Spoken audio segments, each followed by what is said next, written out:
the live audience. We do have someone named Rob in the comments, and Andrea wants to speak. So either one wants to take a turn asking questions or. What I want to say is I'm Orthodox and I keep Kol of Israel and Glat and all that and everything. I live in Kabod, Crown Heights, and we're really picky about kosher here. And I'm not like that picky about some other things, but I'm really picky about food. And I guess you could say like the reason why I don't eat Hebrew National and all that is because I feel like, like I actually only eat Lubavitch Skita at home. And it's because like I believe that like we're taught that like the Lubavitch people when they like cut the meat and stuff, they learn Hasidus like during the day when they cut the meat, and we believe that like elevates them and makes them like better able to do their job. And I think like a lot of the like the Hasidus skitas, they do that. And also with Kol of Yisrael, we believe that like it blesses you to keep Kol of Yisrael. Like it brings blessings and it makes good things happen. So even though you don't have to keep these extra astringencies, like we believe that like it makes like God kind of rewards you for like doing these extra things. Like maybe you don't have to do them, but it like shows like favor in his eyes. You know what I'm saying? Like it can't hurt. Like it gives you brownie points, maybe. You know what I'm saying? Like it's doing an extra good deed, So like, and the thing is like with food, like I'm super, super picky. Like what goes into my body has to be super, super holy. Like, sure, like without glat, the meat is still kosher. With glat, it's that much kosher. With Kol of Yisrael, it's that much kosher than I guess Kol of Stam or whatever it's called. Like it just makes it that much degree more than the other stuff. And it's going into my body. It's part of like, I don't know. It's hard to explain. Am I making any sense? Yeah. I'm very familiar on why people choose to eat CHK and the reasoning behind it. The question is, says who? That if you eat galat, if you eat Kol of Israel, we have to go back to the source. Like I said, I'm not like that picky. Honestly, I'm not like the best Jew in the world. I'm far from perfect. But I really take this food stuff seriously, and I'm not like into a hocus pocus Judaism. I'm definitely not into like rabbis with like magical powers kind of stuff. But the food stuff I take pretty seriously. Sounds like superstition really a little bit, no? Stuff.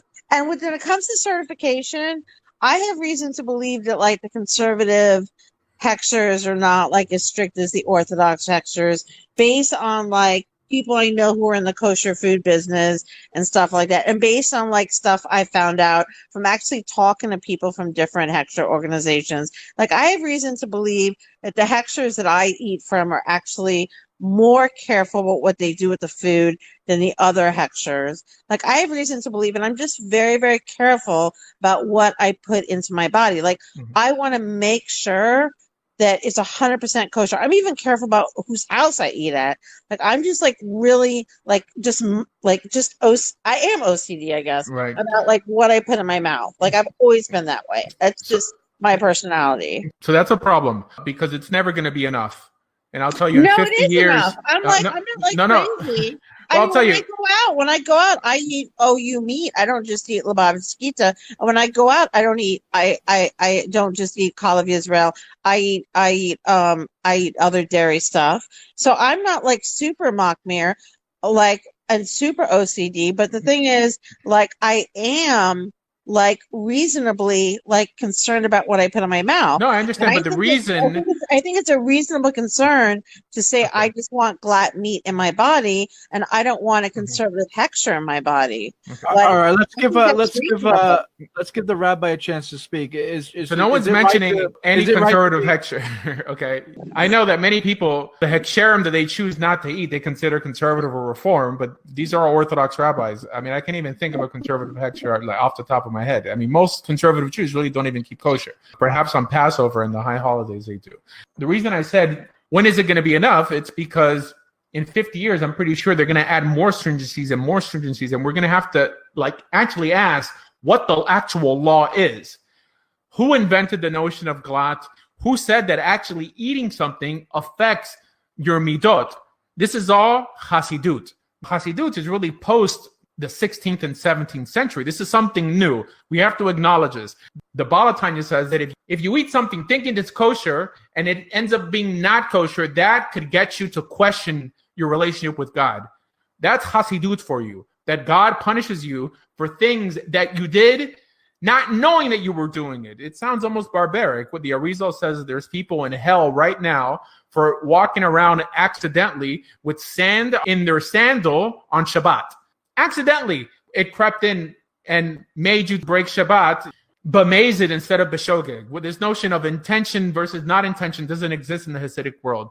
And it really is the gateway to OCD religion. It's never going to be enough. When you take a blowtorch to every appliance on Passover, there has to be a limit. So this really should be a Jewish reformation that forces you to go back to the source. What does the Talmud say? What does the Mishnah say? What does Shulchan Aruch say? I just want to jump in. Andrea. I'm not OCD like crazy, but I do care about what goes into my mouth. I mean, you can care about what goes in your mouth and say, I'm not going to eat a hechsher that a lot of people don't trust. I know a conservative rabbi who cares about what goes into his mouth, and he won't eat a conservative hechsher.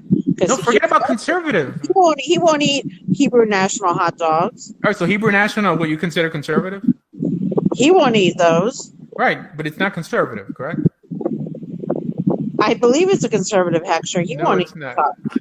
He won't eat those. He won't eat those. Okay.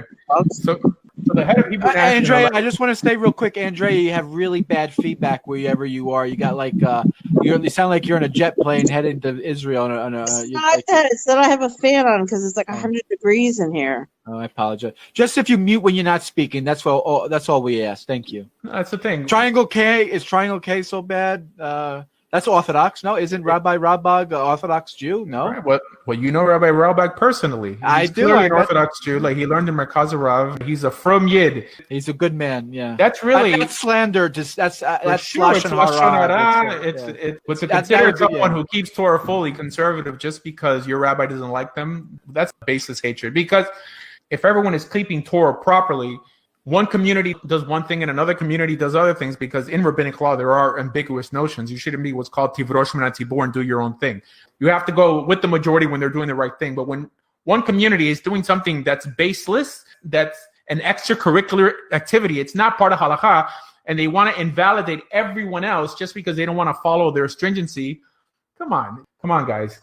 In this show, we encourage people not to check their brains at the door. Who cares what everyone else is doing? Okay, I'm trying to help you think in a halachic manner. Halakha is one thing. If you tell me the Rambam says something, Shulchan Aruch, or something else, if your quote is from the Tanya or rabbis who lived 200 and 300 years ago, they don't have the authority to add anything new to our religion. Our religion has to come from the 5 books of Moses and halakha, i.e. the rulings of the court. Once that court ceased to exist, no one else had any more power to create anything new in Judaism. So what people are saying nowadays is that if we could go back in time, the average Chabad rabbi would not eat in the house of Rabbi Akiva or Hillel or this and that. Why? Because the notion of glad didn't exist. Hechshers didn't exist. Essentially, that we're being frummer than Moses, that we're being frummer than Rabbi Akiva and Unkelas. Our Judaism doesn't resemble the religion that we started off with, right? I mean, thank God for source material. We could go back and see that on Pesach, when they ate rice, they ate kitniel. Chabad wants to consider that chametz nowadays. I mean, guys, we have to, it's very problematic when someone is born into a religion, okay? And clearly, it's the ideal, but it's problematic because they fail to understand the ikar, the systematic theology behind everything they believe. If you grew up Chabad, you think if it appears in the Tanya, it's like Moses said it. It's on that level. This is why I appreciate converts, because converts understood that it all starts with the Bible. We Jews call it the Torah. And then from there, we only accept what that Torah sanctions. That's it. And Torah Shebektav, the 5 books of Moses, sanctions what we call the oral law, the rulings of the court. It says in Deuteronomy chapter 17 that in all matters of controversy, we have to do what this court tells us. Rabbi Akiva sat in this court, Hillel sat in this court, that Rabbi Yochanan ben Zakkai, that Rabbi Shimon ben Yochai. These are the rabbis who had the authority to establish ceremonial law. Fine. But if you're not eating in someone else's house just because they're not following the rulings or the decisions of a rabbi who lived 200 years ago, then what you're ensuring is that we're never going to be redeemed, because that's more division that even existed before the Churban, before the destruction of the Second Temple. I'm sure people ate in other people's houses. You were dealing with 3 sects of Judaism, and now you're dealing with around 50 of them, right? There's a lot more sinat chinam nowadays than back then. That we really have to ask ourselves, why do we remain Jewish? I mean, what's the point of remaining Jewish? Look, the point of becoming or remaining Jewish is to institute the Geulah, institute the redemption. Amen. Amen to that. And the only way you're going to do that is by moving towards one direction in a uniform manner. I'm not going to eat in your house because you eat Triangle K and you don't eat THK. No. If you're keeping halakha, that's what matters.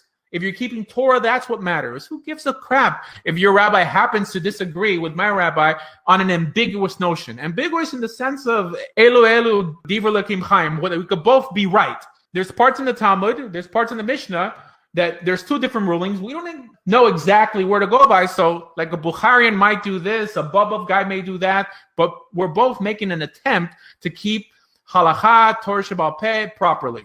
Fine. That's what makes us Jews. On top of that, we're going to split more hairs, and now you're Sephardi, Ashkenazi, YCT, and you're Hasidic. Come on. Next. I do love the question. I love the back and forth. I love that we have guests and we have questions coming in.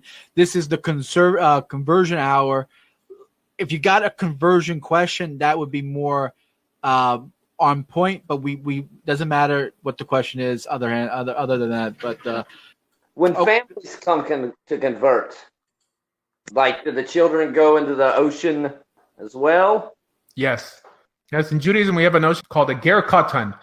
A child you convert. It appears like this in the Talmud that what do you do with the child that you find in the middle of a city that's predominantly non-Jewish? It doesn't say that you raise him as a noid. It says you take him to convert immediately, a baby.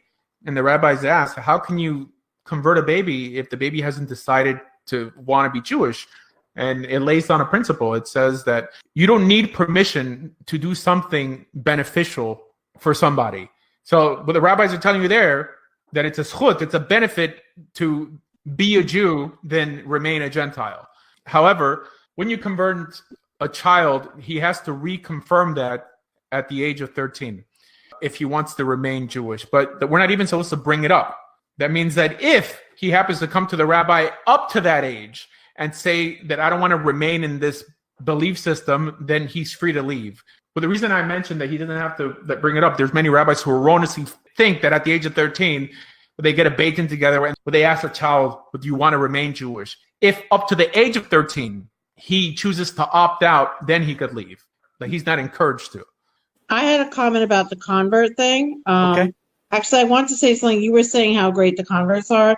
Actually, I know a lot of converts, and some of them are just as bad as born Jews. Some of them are more extreme than born Jews. My advice to converts is always be like. I never said converts are great.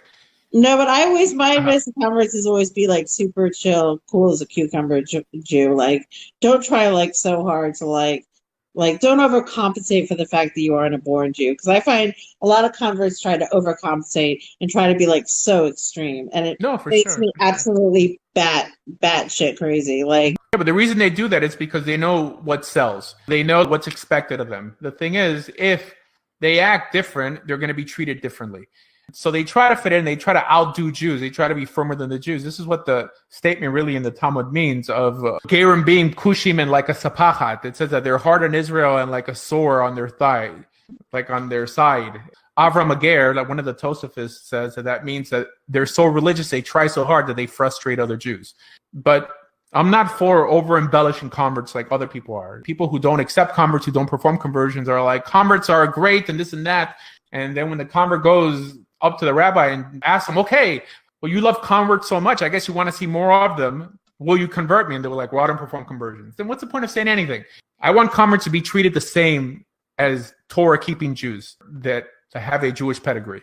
That's it. We're not any better, not any worse. When you over-embellish something, when they actually meet a convert, they'll be like, well, you don't look so special, you must not be a real convert. And they start asking you who converted you, this and that. So it's better not to over embellish the notion of converts being like the best. And this notion about converts being so great is really a medrash. Now, Israel were initially converts on Har Sinai. When they said Nasim and Ishmael, they converted to Judaism. It's the same process, not necessarily when someone converts nowadays, but when a Gentile comes to the realization that Torah is true and they choose to follow Torah. I mean, conversion is just halachically becoming Jewish.